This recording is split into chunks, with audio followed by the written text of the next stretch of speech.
to another episode of the Rebel Radio Podcast. Merry Christmas to all. Merry Christmas. And, happy holidays. Happy Kwanzaa. Yeah. Happy Hanukkah. Whatever Festivus. Politically correct term that you use nowadays, because I guess you can't say anything without offending anybody anymore. I'm pretty sure Frank celebrates Festivus, because you sit around and you talk about your woes, you know? Yeah. Probably. He probably does. Yeah, Happy probably. holidays. Happy Seasons, holidays. Greetings. Seasoning. So I just want to make sure we cover it all. I don't want to piss anyone off. It's true. You know, it seems to be the thing this holiday season. You know, baby, it's cold outside is offensive, and Rudolph is a bully, and all this. Yep. And then Santa should be like Moose or something. Yeah, it should be gender neutral Yes. or something. Like, whatever. So how's it going, Matt? It's going good. It's going great. You know, very You were jolly. dressed as a polar bear the other day. I was a polar bear. I took selfies with people.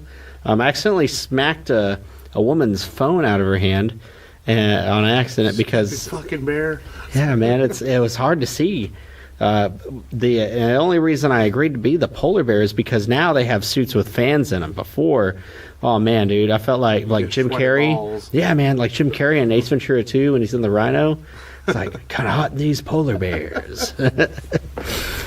Warm. Well, maybe you brought some joy to some kids' faces. You know, and I think so. that's what's important these holiday seasons, is to bring joy to the world, and you know. As a polar bear. Yeah. Yes. What does a polar bear even have to do with Christmas? I'm like, I don't where know. did that become a thing? You know, Coca-Cola, they did the marketing, a long time ago with the polar bears rolling around in the snow. Polar bears are like violent animals. I don't really think of them as That's like true. friendly and cuddly for Christmas, you know. There was that one this year that attacked a group of tourists that got into its hunting grounds, and they had to shoot it because it was about to maul them. Bears have been a common theme on the show the last few weeks. Remember we had those other bear stories. It's like, Yeah, that's right. Yeah, we're talking about bears a lot. it makes you wonder. Like, I don't know why.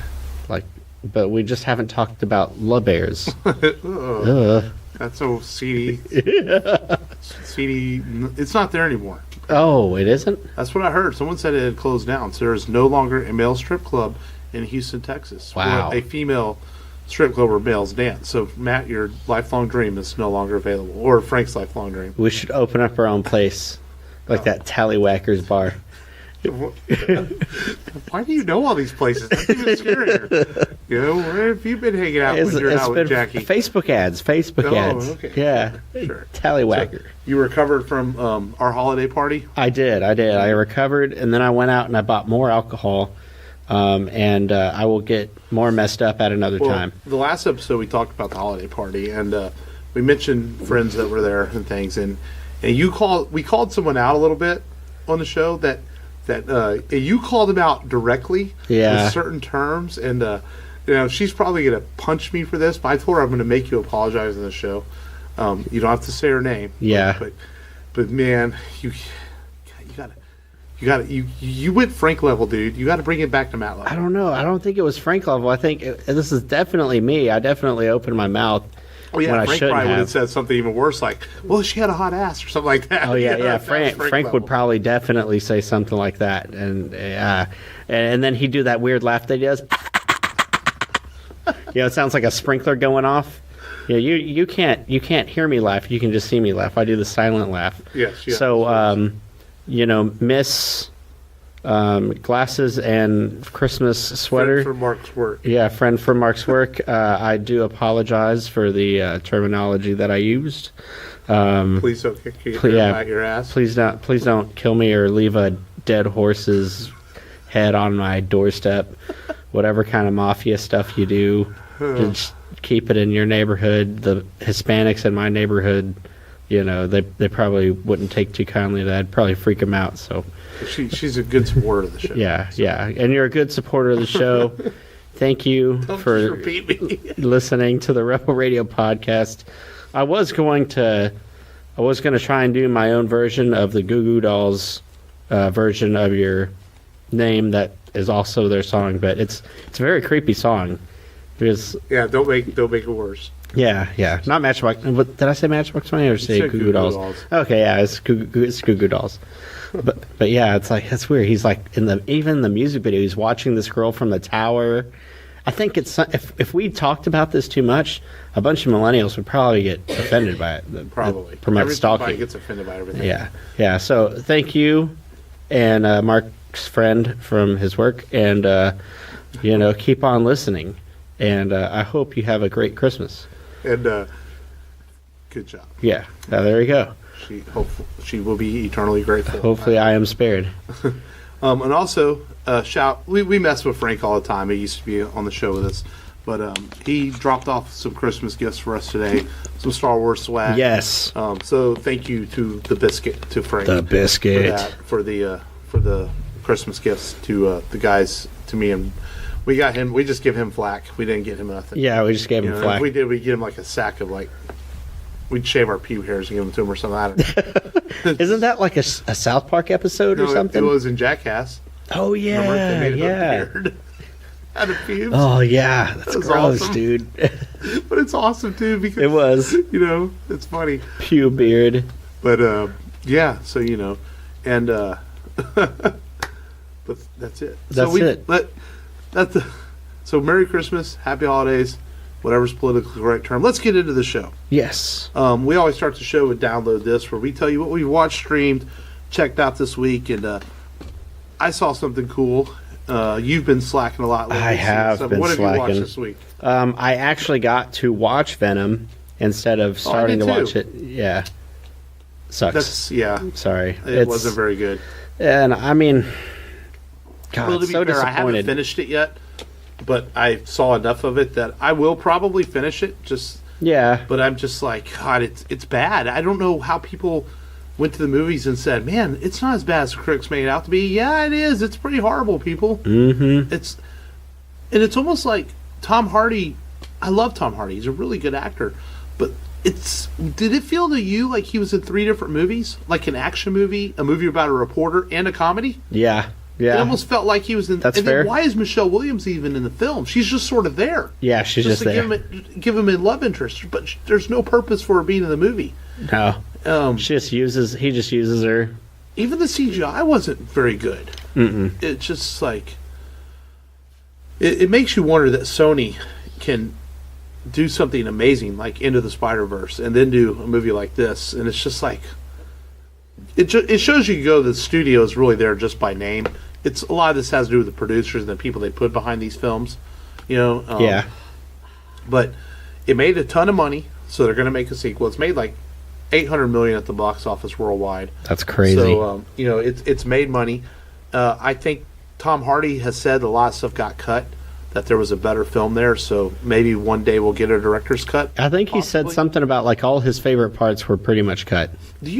When you watch a Tom Hardy film, do you have sometimes, if they didn't do proper post production audio work, do you have a hard time hearing him as an actor? I guess in Mad Max, kind of a little bit. Yeah, well, I've noticed in Mad Max too, like when he talks, he doesn't, and so I don't know if they always go behind him and finish post production audio work with him and have him re-record stuff, but I've noticed that it's sometimes like his voice doesn't project well on screen. It's almost like he's wearing a mask in front of his face. But he's such a good actor. He really is, and you hate to see him get in movies like that could have been. I do like better. Tom Hardy.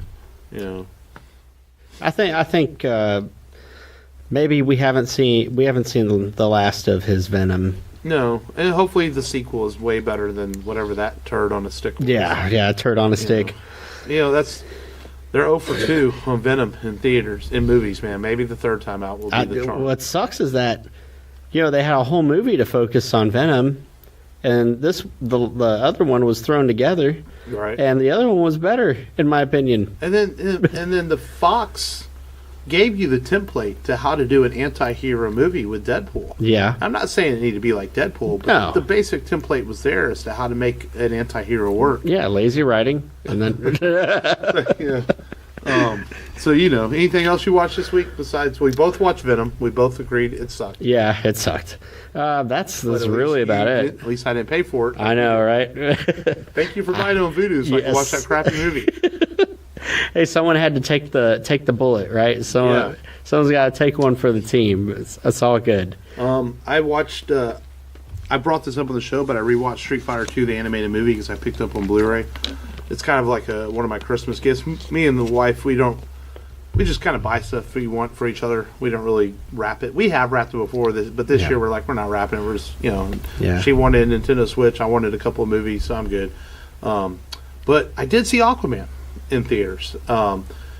Really, really good. I might like it a little more than I like Wonder Woman. Wow. And it may not be better than Wonder Woman because of certain aspects, but I think I might have more entertaining. I might have liked it better because it doesn't have that muddled third act that Wonder Woman had. Okay. This had, to me, really well spread out action throughout it. It's not all close up and dark, so you can see what's going on. And our friend of the show, Long, the evil Dr. Tran, actually sent us a review that he saw Aquaman, and I'm going to play it here in a moment for you guys to listen to and see what his thoughts. But I had a lot of the same thoughts he did, that it had good humor, it was well paced, really, really fantastic CGI work. It doesn't take itself too seriously. In fact, there's a couple of moments that are almost 90s action movie cheesy. Like, I mean, this is non-spoiler, but there's a part where Black Manta looks at the screen and he goes, "You can call me Black Manta." And it is really very comic bookish, right? Yeah. But it works for some reason in this movie because the movie doesn't. Is Joel Schumacher on this? And it happens again later with the Ocean Master, and he goes, "You will call me Ocean Master." So it happens twice, but it's forgiven because there's so much other really cool stuff going on around. That's this. cool. Amber Heard is really good as Mara. She's not just a pretty face on the screen. She really puts her all in the role, and it's got a great cast. Patrick Wilson is in it, who was in The Watchmen. William Dafoe is in it. Of course, Jason Momoa is Aquaman. Nicole Kidman is in there too in the film. Nicole Kidman. There's a Star Wars reference to Tamara Morrison, who played Jango Fett. He's in the film. It's really well put together. It's really nicely shot. James Wan is mostly known for his horror films and stuff he's done, but he put together a really, really good Aquaman movie. And I think DC, this is the way they need to do things. Let's focus on individually good films. Wonder Woman is really good. Aquaman is really good. Let's get a good Batman movie. Let's get a good Flash movie, and then worry about making another Justice League movie. And that's how Marvel did it. Well, I don't even think it's so much that having to follow the Marvel template. You don't really need to have post-credit scenes. You don't even necessarily. Oh no, not that. I just mean let's focus on the movie. You don't even have to have these characters really come together. We can never have another Justice League movie, and it's okay as long as we get great because I love seeing these characters come to life on the big screen. I love watching comic movies. We've got Captain Marvel coming up in March, and then of course Endgame. It's not stopping. We got Spider-Man 2 coming out. It's fantastic. It's going to be a good time to be a comic book fan. In the last 2 weeks, I've seen Spider-Man Into the Spider-Verse and Aquaman, and it's seen things from my childhood come to life on screen, and it's an amazing thing to see. And our kids are going to be spoiled by this because they're going to grow up with this stuff. Yeah. This is stuff we were waiting. I mean, we had some comic book films, but we had to really wait until 2008 and up, or I would go back to 2005 and up when Batman Begins to really start getting these characters on life on the big screen on a yearly basis. Yeah, we had Spider-Man, X-Men, all that in the early 2000s, but now we're spoiled by these of seeing things we grew up loving on the big screen come to life.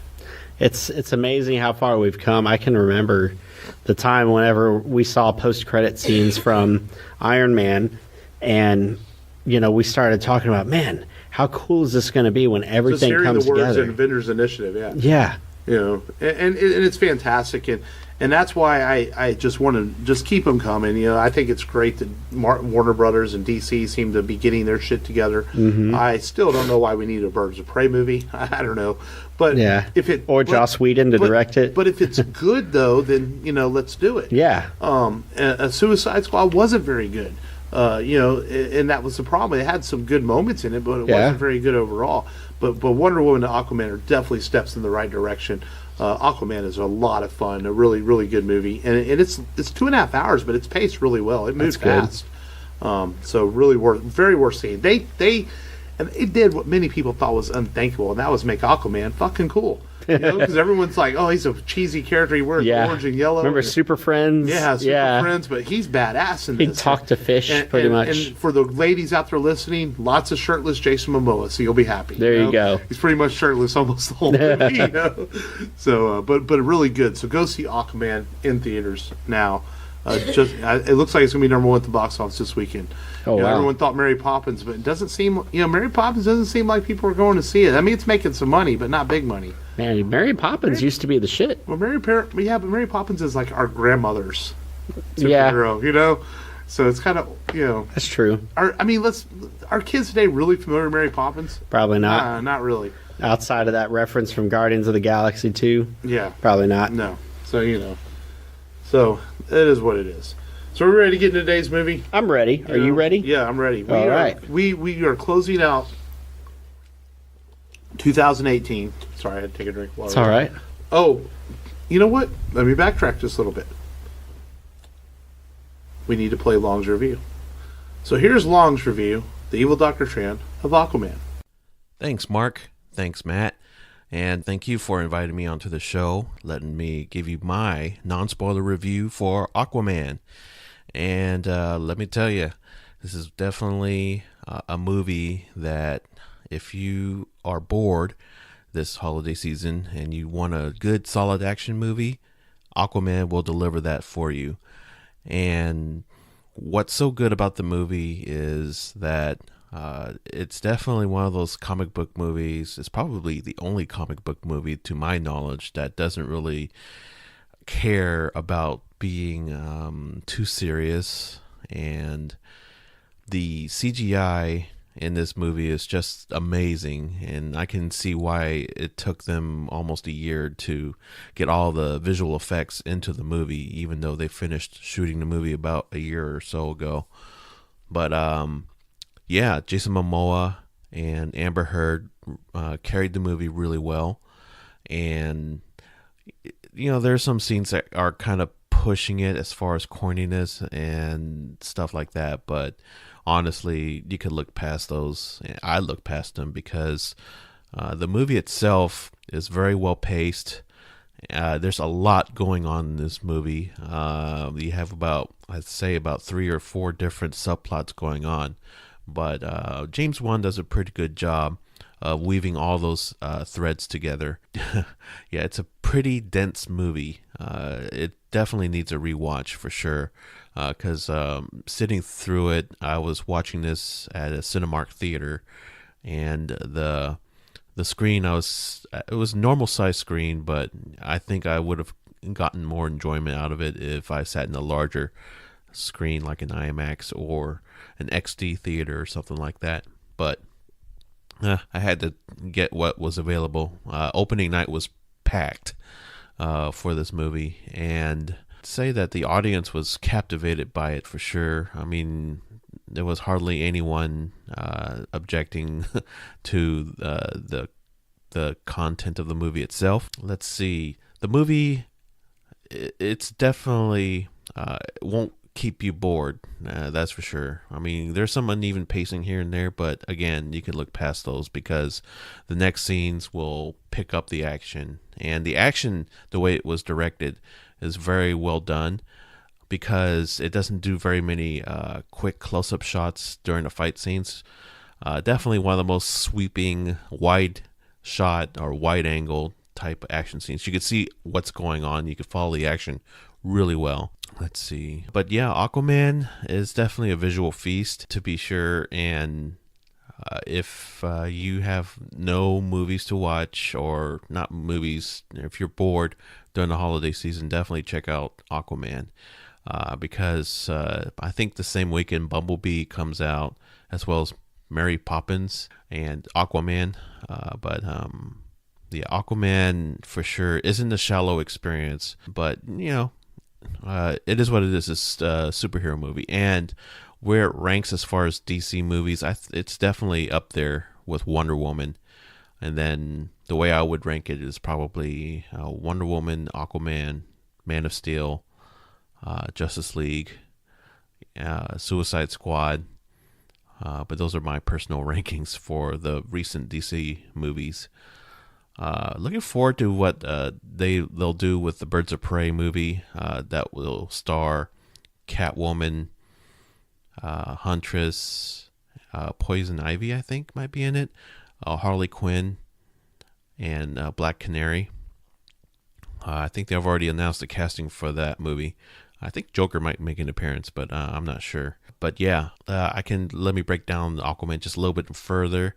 The audio and visual part of the movie is it's a feast for the eyes and ears for sure. The direction of the movie is pretty much, balls to the wall, crisp, and there's some horror elements in part of the movie, but I won't spoil it too much for you. You'll know when you get there.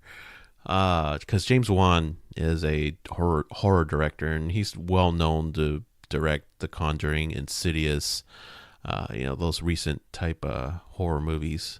What else did he do? Well, anyways, the acting is sufficient. It's not the greatest, but they get the job done. It's not glaringly bad or anything like that. The action and the special effects really carry this movie. Anyways, that's my non-spoiler review. I highly recommend it. It is an unapologetic comic book movie, and it relishes in its over-the-top nature, and that's what I love about the movie. It doesn't try to be too serious or overly dramatic, because for this kind of movie, it would probably ruin the movie if it tried to be too serious or too dour. But definitely a very colorful and lighthearted DC movie. And man, if you're a fan of movies that are based underwater, this is going to be your jam too. So I give this movie a B+. And that was Long's thoughts on Aquaman. We appreciate you, Long. Thank you, sending Long. that over to the show, and that was his thoughts. Like I said, some of the similar things I had to say about it, but that great movie minds think alike, right? So now let's get into today's movie. You were supposed to say yes, man. You were like, what? You call yourself great, Mark? Yeah, I had to question you for a second. Above average. So we rebooted the show back in late January, where we focus on a movie every episode. We started it with Batman, 1989. So we're going to end the year with a movie that's celebrating its 25th anniversary on Tuesday. This movie came out in theaters on Christmas Day in 1993. And it is Batman Mask of the Phantasm. Animated Batman film, which was originally, it's spins off from the Batman the animated series, and which was highly successful. Yeah, and this looked to capitalize on that. Yeah, it was going to be direct to video.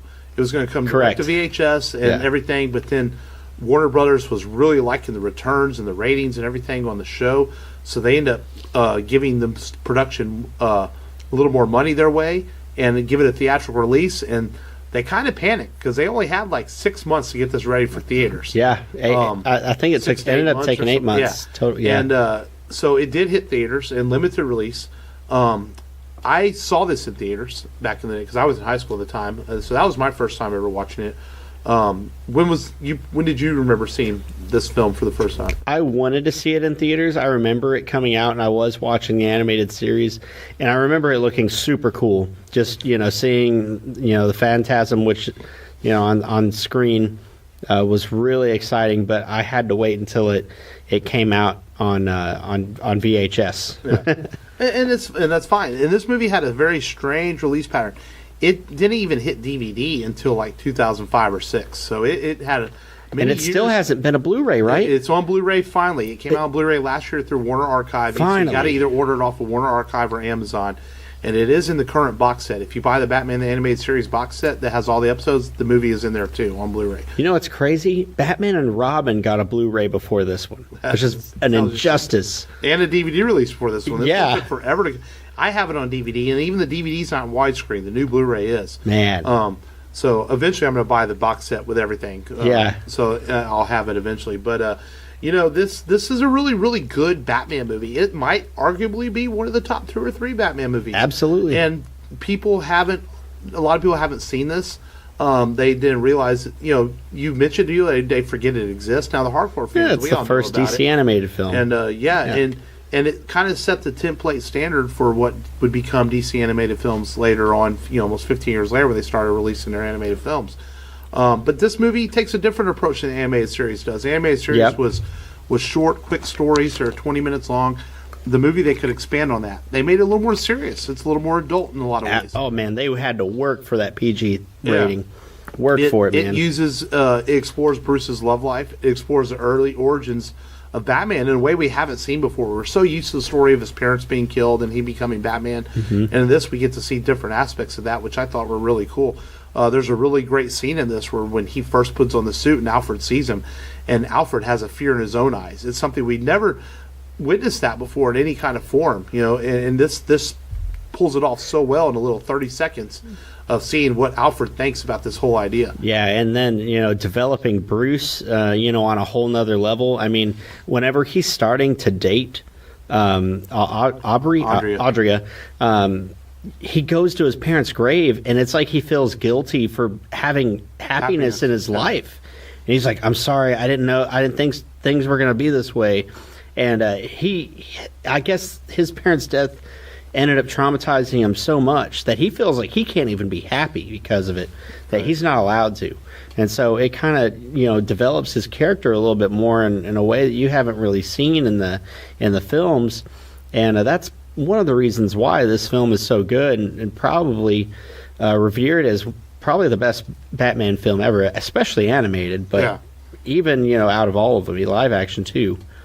Yeah, I mean, I've always found this to be a really fascinating look at the Batman mythos from a different standpoint, because, and I think the way it's drawn with that animated style of the film noir that they did with the Batman animated series kind of set this in a timeless place, and it makes it work so you feel the emotion of the characters through animation that you don't always get in live action, and you're able to do more with it budget wise too, and show things that you can't show in a live action film.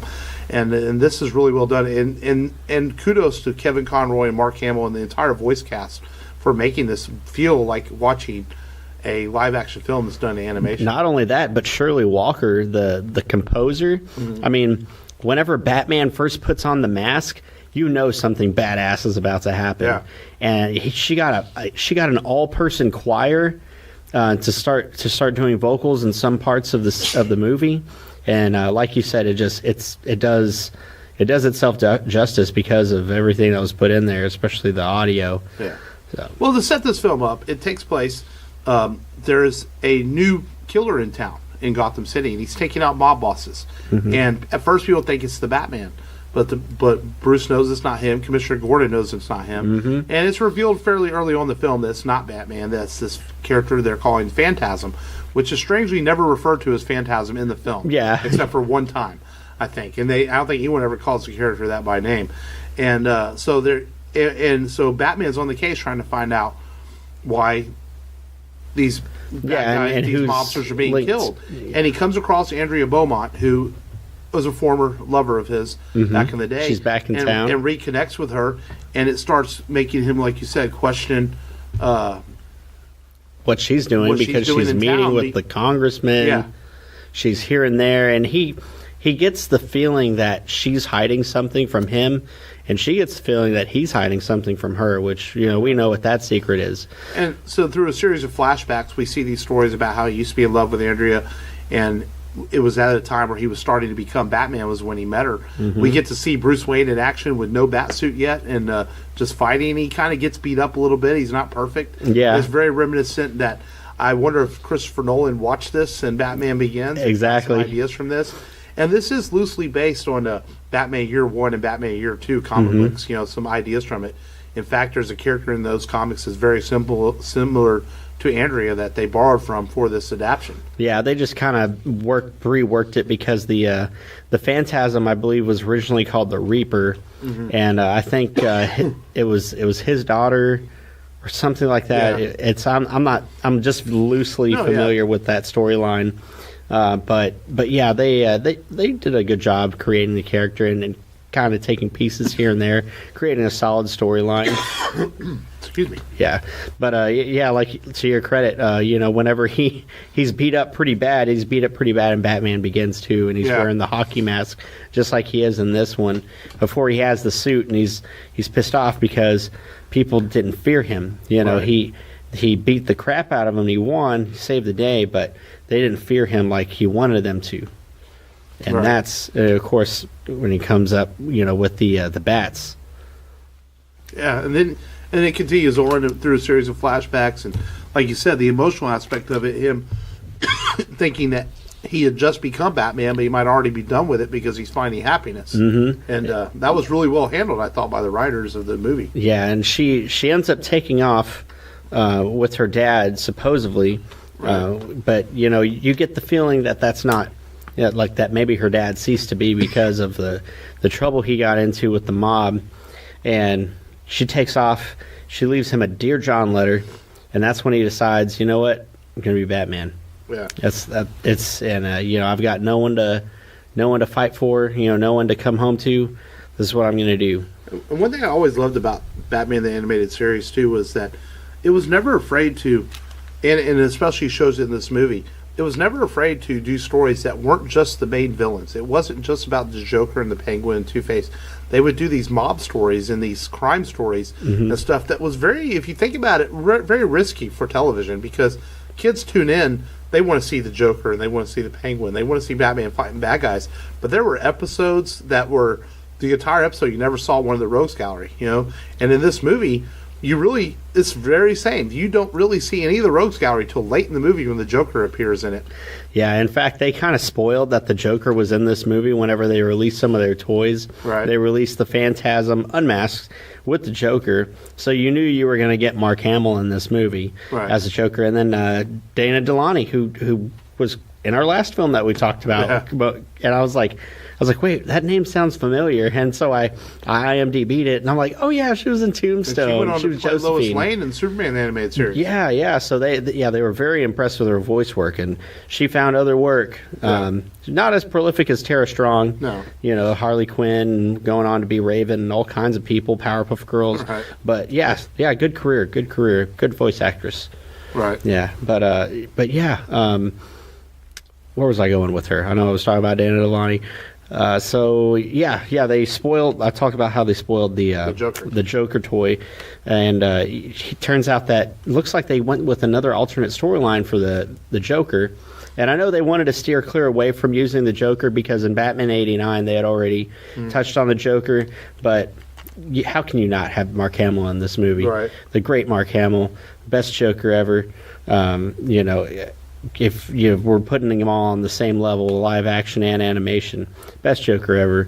Have him in this film at the very end, and he's got robots and some weird robots. Right. And and then one of the most gruesome scenes to me in the movie, where Batman gets hit with the little toy plane, and it's like he just hits his arm, and it's just so. I don't know. It just makes you want to jump every time you see it because he gets hit in the arm so bad. Kevin Conroy really sells it. Really sells that scream whenever he's engaging the Joker because he knows who the Phantasm is, and the Joker knows who the Phantasm is, as he reveals. Because Bruce thought it was Andrea's dad. Turns out it's Andrea, and she's a badass fighter. Right? Yeah. We still don't know how the fog is created, but it's like it's some sort of chemical residue. Yeah. So she ends up becoming the Phantasm, wanting revenge on all these mobsters that destroyed her dad's livelihood. She kills Buzz first off. That's like the first scene in the movie, and she starts killing the other ones. And turns out the guy that actually carried out the hit was Joker, so she saves him for last. Which I don't know how she found out where he lives, but she's a Phantasm, so she's gonna find out. She's gonna hunt you down, the ending scene is, the ending battle is pretty badass. It's just the way it ends, with the all the explosions, and then Batman going back to his cave, and then there's the locket there with him and her picture. Right. And then he's just staring over the city. Yeah. But there's some gruesome fight with the Joker, and that's part of the reasons I feel like the PG rating was really pushed, and they had to fight to keep it PG and not PG-13 because it could have very well been PG-13, which is very rare for an animated film, but it could have happened. And there are some interesting things for a Batman film. Robin appeared in the animated series quite often, but he doesn't appear in this. And I guess in the novel, it explains why he's not in it. He's out at school, which he's in college. Commissioner Gordon's only in the film a couple of times, and he was a big part of the TV series. Yeah, and of course he was in Burton's films, and then he became a huge part of Nolan's films, of course. So some things are a little different. This was very much, out of all the Batman movies, other than Batman Begins, and I wouldn't even say Batman Begins, this might be the one Batman film that focuses really hardcore on Bruce and his life and who he is. Because even Batman Begins, he had multiple characters with Ra's al Ghul and Gordon and all that. Mm-hmm. Where this movie is definitely a focus on Batman and his character. Yeah, just his psyche and how mentally he came to be, how he was, and how he's dealing with the death of his parents. And it's she knows it's Bruce whenever she sees him at his grave, the Wayne grave. Yeah, and she gets that feeling that he's Batman. Just I guess because of his outings, whenever she was out with him, and he says, "Is that my sweater? Is my skin crawling?" And he tries to save that guy who's getting his money box stolen. Fights the guy on the bicycle, but it's just not quite good enough. Jiu-jitsu, Gesundheit. Right, but for a Batman film though, this is one of my favorite. The animated series went on to get 2 more spin-off films. They did a Batman Mr. Freeze Sub-Zero film. Oh yeah, about a year later. That one which is really good too. And it was going to receive a theatrical release if this one had made a lot of money, but unfortunately, Mask of the Phantasm didn't make a lot of money at the box office. It came out Christmas time, and animated films. That I guess I don't know what it was. I didn't pay attention to the internet back then, or marketing or anything like that. But it just didn't do as well as they would hoped. So they ended up releasing Sub-Zero on home video, and then they did Mystery of the Batwoman, which was done towards the tail end of the run of the series. Yeah. So we did get a couple more spin-off films due to this, and I always had hoped that they would go back and do another film in this universe, and they did the Batman Harley Quinn movie from a couple years ago that kind of took place somewhat in this universe. Somewhat. Just to have the same feel to it, Yeah, that was a pretty risque scene in that Batman Harley Quinn. Yeah. When she bends over and they're like, man, is this like some kind of, you got one of those hentai artists over there that draw Harley Quinn's butt from behind? I was like, man, that's like competing with Elastigirl's butt right there. But Batman Mask of the Phantasm, if you were ranking the Batman films, obviously The Dark Knight's always probably number one for most people. Yeah. But I might put this. I have a hard time putting it above any of Nolan's 3 films, but I could maybe put this above Burton's. Yeah. I could put this at number 4 easily. I think it's that good of a Batman film from start to finish, and people might dismiss it because it is animated, it's a cartoon, but it's really good, and it's not just for kids. Like we just said, it's a very adult-oriented Batman film in a lot of ways, and the themes it deals with. Yeah, I agree with that. Very, very mature films. I mean, you see mature themes. I mean, you see people getting strangled, people getting killed. Yeah. I mean, it's PG. Yeah. And you're noticing people getting murdered or cut. There's blood. Yeah. And the amazing Paul Dini, who produced a lot of the animated series, that's what he set out to do. He wanted this to be completely different from what they did on the show every day, but also to still fit in with that show. And I think they pull it off with bells and whistles. Absolutely. That it is that. Yeah, really bells and whistles. Really bells and whistles. Especially with who they come in. You get to come in and do the Phantasm voice. Yeah. Yeah, and how good is Kevin Conroy and Mark Hamill? I mean, freaking awesome. Conroy is our Batman. He is probably the best voice of Batman ever. One thing I really enjoyed about seeing Batman: The Killing Joke, whether people liked the movie or not, was getting to see Kevin and Mark work together again on a film like that. And they still do things together now and then. Kevin Conroy's still been voicing the character in video games some here and there, and Hamill's still been doing the Joker. I know Hamill doesn't do the Joker as much anymore. Because it's really hard on his throat as he gets older. But Conroy's still out there going. He'll voice Batman anytime they ask him to. Yeah, it's sad to hear whenever someone's voice is kind of giving out. That's like for you Dragon Ball Z fans, they talk to Sean Schemmel, and he does Goku's voice, and he talks about how man, a lot of screaming, it really gets to me. Yeah. Screaming like Goku, and I'm like, oh man, you hate hearing that. Man, I don't want my voice actors getting old on me and pooping out. You don't want to see a change at the guard, especially not with Conroy or Hamill. No, they are Batman and Joker. And if you've never seen this movie and you're a Batman fan, well, shame on you. You need to watch Batman. Hell yeah. Phantasm. Or a fan of comic books or a fan of just great movies. This really is a really good animated film. Possibly one of the... not counting Disney stuff because that's not fair, this might be a top 10 animated film ever made. I would give it that much credit. It's really Agree. good Batman film. And any final thoughts on Batman Mask and Phantasm before we get into a lot of other stuff we've got going and getting into today? No, it's really good. I mean, even my kids were into it whenever I let them watch it. You know, hey, it's PG. Yeah, so I let them have at it, and they were stoked. They loved it. Yeah, it's just good film. Holds up today. That's right. 25 years since it hit theaters. Boom. That either just means I'm old or it's been 25 years. Or it's been 25 years. So we got some things to talk about. We've got some news, a little bit of news. Then it's the end of the year. I've pretty much seen most movies I want to see this year, except for I haven't seen Bumblebee yet. And I know you've seen most things too. Mm-hmm. Well, you haven't seen Aquaman or Spider-Man, so I haven't. Yeah, we're going to talk about some of our favorite movies that we saw this year. Your list might be lacking a little bit since you've been slacking the last few weeks, but I'll forgive you. You've been playing with polar bears. Yeah, I have been.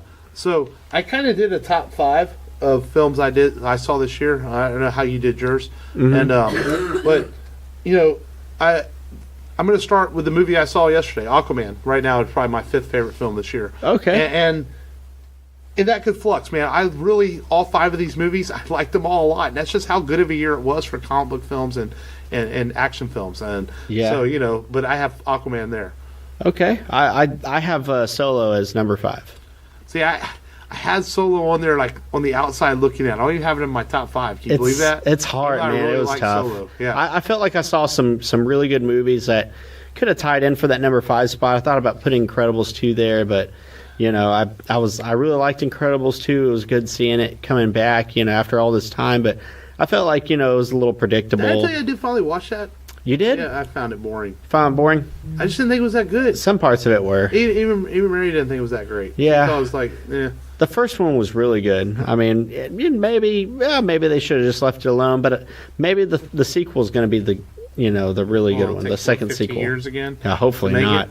At number 4, I have Black Panther, which we've talked a lot about that movie on the show throughout the year. And again, this is one that could easily be top 2. You know, because it's really good. I mean, yeah. Michael B. Jordan is so good in it. I know that it seems like they're spinning possible Oscar talk for it. You know, I can see that for Michael B. Jordan. He's so good in it. Yeah, for Michael B. Jordan. I don't know. You know, I don't really care if our films that we love, comic book films, get nominated for Best Picture. It doesn't matter to me. It was nice to see Mad Max get nominated a couple years ago, but I don't really care. Yeah. You know, as long as I enjoy it, that's all that matters. Yeah, I would put Deadpool 2 for number 4. I know. I felt like it deserved to be in here, and I felt like it would have either been 5 or 4. But Solo's better than Deadpool 2. You think so? Yeah. I thought it was close. I felt like those two could have been interchangeable to me. Wasn't the exact same movie as the first one. It's almost the same movie. Yeah, but he went back in time and he got Wolverine in the film, sort of. Not really. Yeah, I did. No. Kind of did. No. At number 3, I have and again, I have Mission Impossible Fallout number 3. Oh, okay. And that movie is. I wanted to rent that the other day. So good, man. It's probably the best in the series. I should have bought that instead of Venom. And it's so good.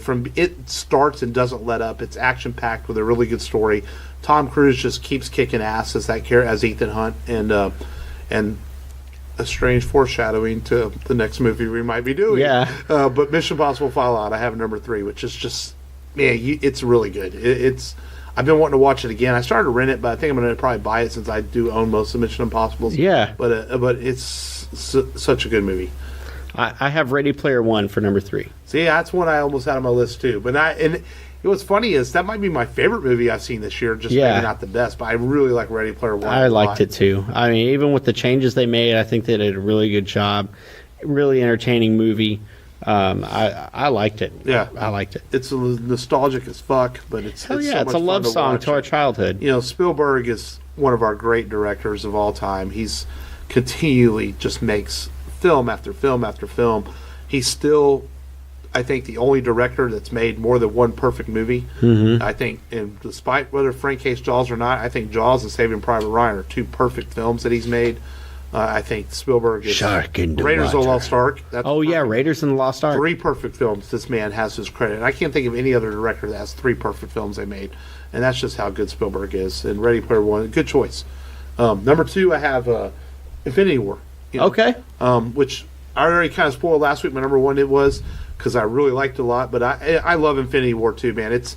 It's a comic book wet dream all on screen. It really Seeing is. all those characters come together and I mean, it's everything we've ever wanted from a comic I feel like film. you can watch it all the time. Yeah, it's so well paced. It moves fast. Seeing all those characters, Spider-Man, Iron Man, We got Captain Iron America. Spider out of it, man. Yeah, it's freaking incredible what they were able to pull off from Infinity War. Sorry. What do you have next? I have Black Panther number 2.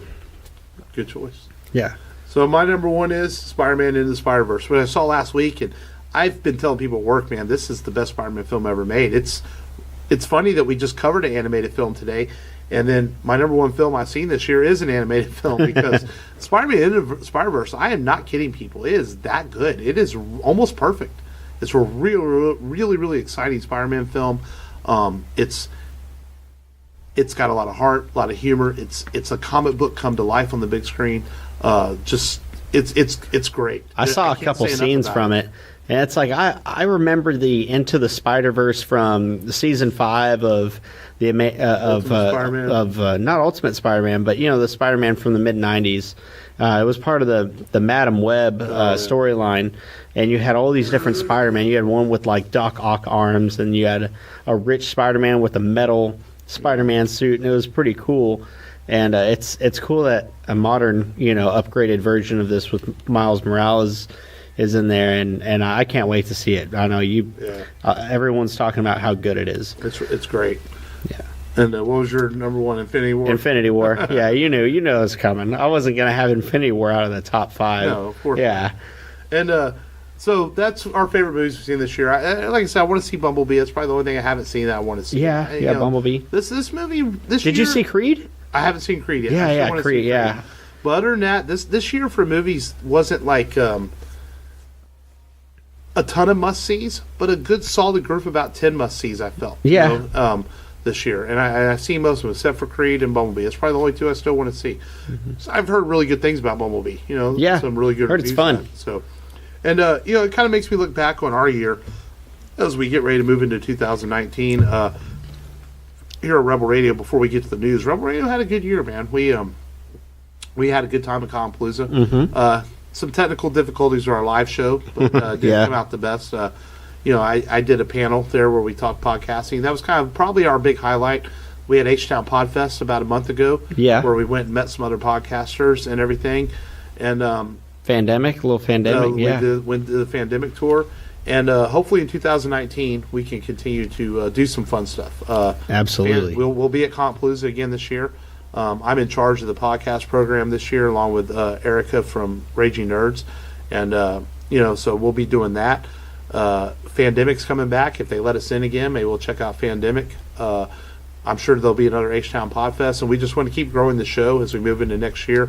Any moments that stood out for you this year on the show? Oh, same as yours. I mean, Comic Palooza is always our favorite, and hope for a better live show again. Right. We're gonna update some equipment, and then. Did you have a favorite episode we did this year? Oh man, I really liked 7.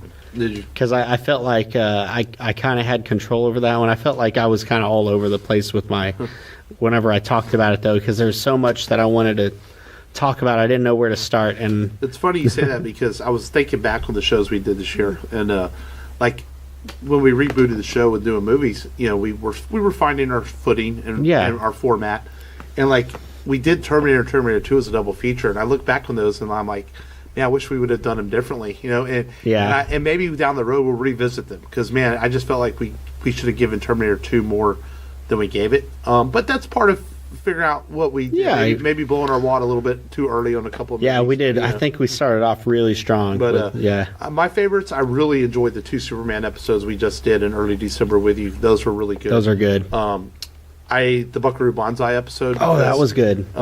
It's just such a unique movie, and it's such a cult following. It was fun to do. John Lithgow. And those are some fun ones. And as we move forward into 2019, I know there's a lot coming up. We're going to do. We're going to have We're going to do a Halloween Horrors again in October. We're going to have another theme month. We're planning maybe in March. We don't know what it's going to be yet. Yeah. I can tell you right now, these are movies that have anniversaries coming up. The Matrix is going to be 20 years old. Man. Iron Giant's 20 years old. Talking about animated films, Iron Giant's going to be 20 years old. We haven't even done Indiana Jones films yet. We haven't done Lord of the Rings. So much that we can do in this year. And we hope that we can keep doing a good job and bring it to you. And we thank everyone for listening, and anybody out there that goes to rebelradiopodcast.com, checks out the website, downloads the show, or tells a friend about the show. Yes. As we move forward. So, we'll talk a little bit more about that in a minute, but let's do some news real quick before we get out of here. We had some new trailers this week. The Men in Black International trailer. Oh, yeah. I think it's an interesting way. It's got Tessa Thompson and Chris Hemsworth. They're going to... And Liam Neeson. And Liam Neeson is in it, that's right. So it's kind of a reboot. It's like a reboot / in a way, tie-in, I guess, with the others. No more Will Smith and Tommy Lee Jones. But I think the Men in Black stories are really cool, and they're neat ideas. So I think this is one reboot I'm kind of like, it could be fun. Yeah, the red they do the neuralizer, the red button in the car, noisy crickets. Yeah. And then the Thor reference in the trailer, that was pretty fun. Well, it's over now. Throws a tiny hammer at him, does nothing. And I like the last one they did with Josh Brolin as the young Tommy Lee Jones. Young Tommy. But maybe it's time to move on from him, because I guess Will Smith and Tommy Lee, neither one are really interested in doing another one. Yeah. So they moved on, and it looks like it could be fun. I think so. And Chris Hemsworth, of course, I guess he needs a new franchise in case he doesn't continue to play Thor after Avengers Endgame. We don't know yet. And Tessa Thompson's a really good young actress. Of course, she's in the Creed films and was in Thor Ragnarok. So, good for her to get a big-time role and move forward in her career. Yeah. The other trailer was the Hellboy trailer. Finally came out. This movie's come out in April. And, man, I love the character of Hellboy. And watching this trailer, though, I couldn't help but think I wish it was still Ron Perlman and Guillermo del Toro doing it. It doesn't look bad. But it just makes you wish what we could have had. Yeah, I agree. I think it'll be fun. It looks fun, but I'm a little nostalgic about what we should have had. Well, and that's my thing. They were selling this as a hardcore rated R, like gritty Hellboy, but the trailer's full of humor. So I'm like, like Deadpool rated R. I don't know what they were going for. Of course, David Harbour from Stranger Things, who plays the sheriff, he's playing Hellboy. He looks okay in the role. His face looks kind of smushed. Yeah. Perlman has the big cheeks and big chin, and he stands out, where Harbour's got more smush face, and the makeup looks a little funky. It's like if you left the action figure in the attic for too long, you got a little heat got to it. And so, it's got Neil Marshall directing it, and he's a good director. So hopefully it all comes together nicely when it comes out in April. Their marketing's pretty smart. They're putting out a couple of weeks after... when does Captain Marvel hit? Is it early March or late March? I thought it was early March. And this is April. So putting it in between Captain Marvel and Avengers is probably smart, so hopefully people go see it. Yeah. So it should be interesting to see how the Hellboy movie comes together when it all comes out. I'll still go see it because I like Hellboy. So just for the hell of it. Just for the hell of it. Yeah. Last bit of news, other than those couple of trailers, it's been kind of a slow week with the holidays coming, but... pretty much. There's a report that Star Wars Episode 9 takes place a year after The Last Jedi. We kind of all knew this. Last Jedi took a risk in being the first Star Wars film that ever took place right after the last one. There was no time jump. Usually Star Wars films have a time jump, but I think we knew this had to be, because there's no way Episode 9 could have continued right after The Last Jedi with the Resistance in turmoil. Yeah. They were all stuffed on the Millennium Falcon. That was all they had left. You have to have time to rebuild and to build the storyline. And I think we obviously can trust in J.J. Abrams that he's going to bring this together and finish out this trilogy in a good way. I think so. I don't think you're going to get Luke brought back to life. No. And he turns into a friggin' I fully expect an appearance ninja. of Force Ghost. Yeah. He's going to take on the Obi-Wan role to be the conscious and the guide. Are we going to see all the Force Ghosts at the end, though? Maybe. But who's going to be Darth Vader? They'll bring back Hayden Christensen, probably.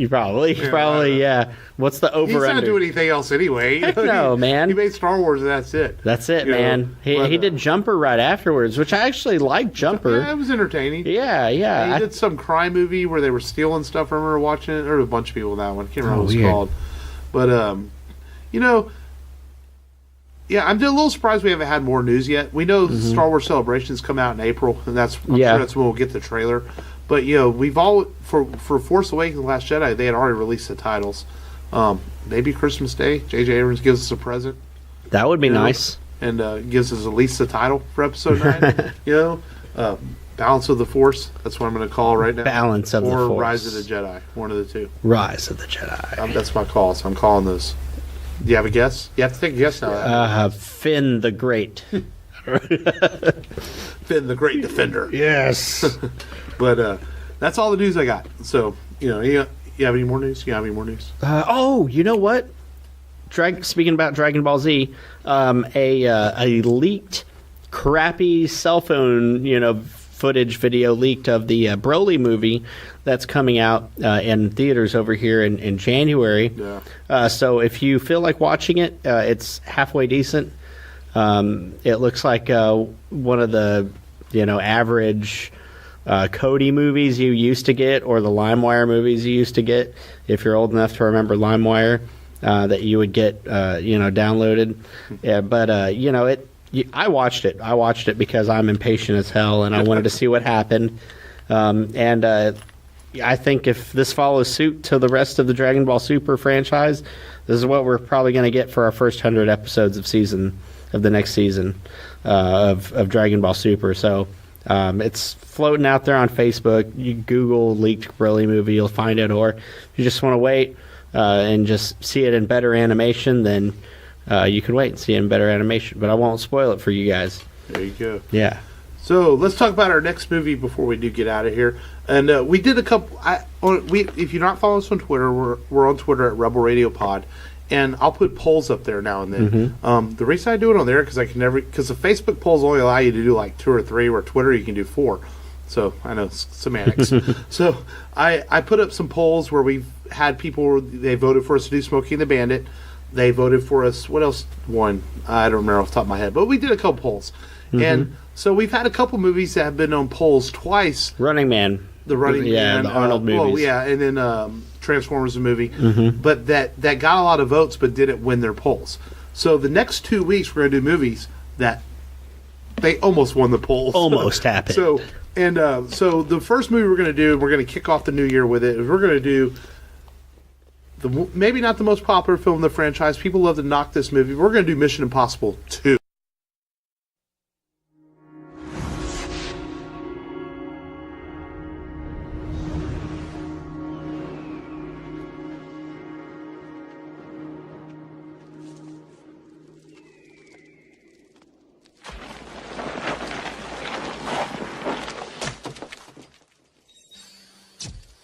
Agent located.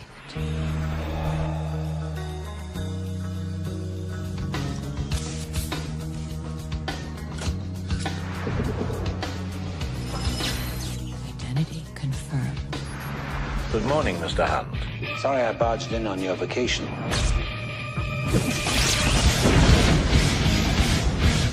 Well, Mr. Hunt, I don't quite know where to begin.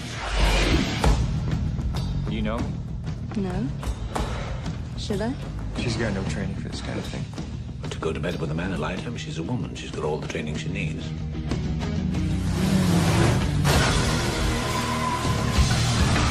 Welcome to Australia, mate. This ain't funny. The mother of all nightmares is on the loose. I don't think I can do it. I mean, it'll be difficult. Very. Well, this is not mission difficult, Mr. Hunt. It's mission impossible.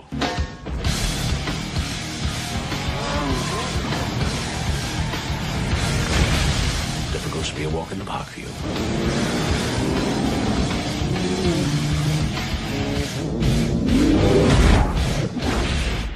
You gotta be kidding.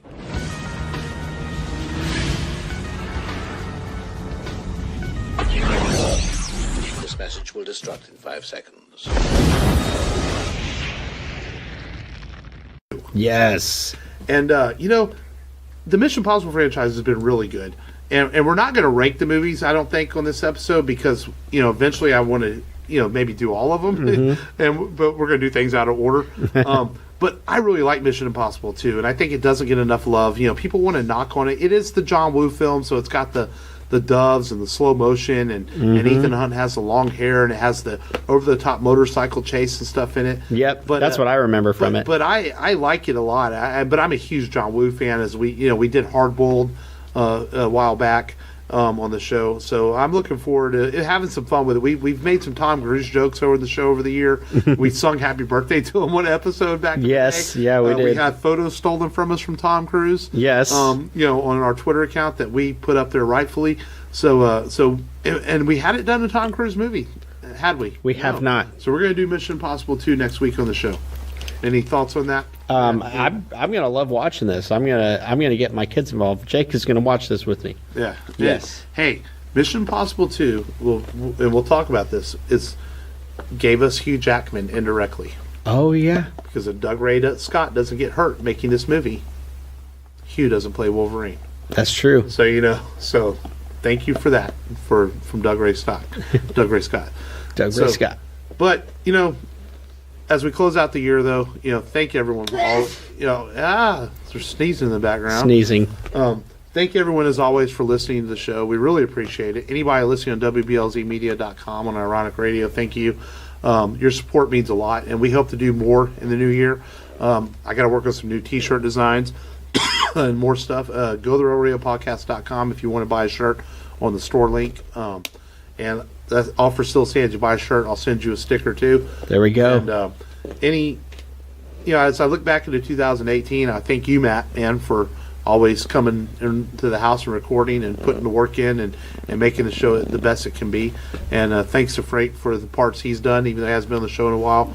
But I can't do this without you, and I think we've come a long way this year, and we're tooting our own horn here a little bit, but I think the show's gotten better. And I hope it's gotten better. I hope it's gotten better too. And I've got some feedback from good friends like Matt Tarbutton and stuff. A friend of mine, he always gives me feedback, and a couple other guys at work that tell me, yeah, you are doing really good.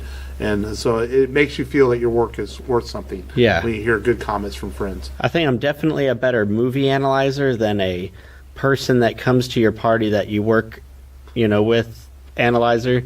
So I will definitely toot my own horn with you and say that we're pretty good. Yeah, we're definitely if we're in the room with like 10 other podcasts, we're definitely in like the top 3 or 4. Yeah, for sure. Damn, hey, you really went over the edge. Boom, right there. Boats and hoes. Prestige worldwide. Black leather gloves. But until we talk to you in the new year, have a Merry Christmas and Happy Holidays and a safe New Year. Be safe. And until we talk to you again, this has been Mark. This has been Matt. And this has been the Rebel Radio Podcast. As always, just go there and do it. Hey, it's Alfonso Berry. Listen to the Rebel Radio Podcast. Hey, Headbangers. This is Rudy Sarzo, and you're listening to the Rebel Radio Podcast at TrustMeI'mAJedi.com.